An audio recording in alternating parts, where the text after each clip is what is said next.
Arrêter les études en plein milieu, c'était pas assez. Maintenant, il a fallu que je quitte mon travail pour me lancer à 100% dans la création de contenu. Qu'est-ce qui va pas dans ma tête, sérieusement? Je m'appelle Lucas et je vous souhaite la bienvenue dans le premier épisode de La Course. Bah là, avant je faisais un petit travail à côté quand même, mais là je m'y suis mis à 100% dessus pour voir un peu si j'arrive à en vivre ou pas. Genre je pense que je me laisse 6 mois pour voir si j'arrive à en vivre, mais c'est trop cool franchement. En septembre 2022, je décide d'arrêter mes études de commerce pour faire des vidéos entre guillemets, et je mets bien ça entre guillemets parce qu'à l'époque j'avais aucune idée de quelle sorte de vidéos je voulais faire. Devenir relou et faire des vidéos de développement personnel, non, ça me plaisait pas. Gravir l'Everest et me faire incendier, non plus. Non, vraiment, rien de tout ça me tentait. Ce qui me tentait vraiment, moi, c'était de devenir musclé.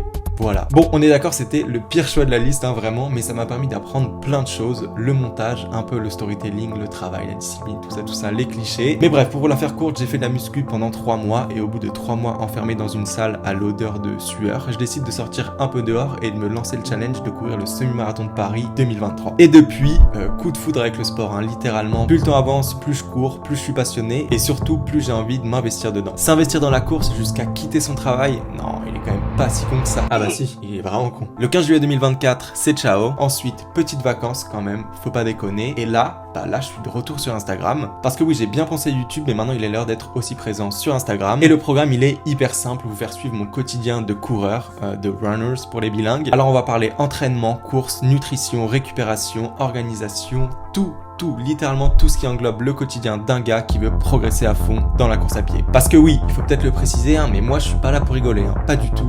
Hyper prétentieux de dire ça, mec. Oh là là, quel connard. Je viens de passer sous les 35 minutes au 10 km et là je viens tout juste de commencer ma préparation pour le semi-marathon de Boulogne que je vais vous documenter en intégralité ici et sur YouTube. Alors si vous êtes intéressé par la course ou que je vous ai fait un peu de peine avec mon histoire, hein, on sait jamais, abonnez-vous, plus on est de fous, plus on rit comme on dit. Bon, et puis je vais bientôt vous expliquer pourquoi la série s'appelle La Course, même si c'est quand même assez logique quoi. Voilà, à bientôt.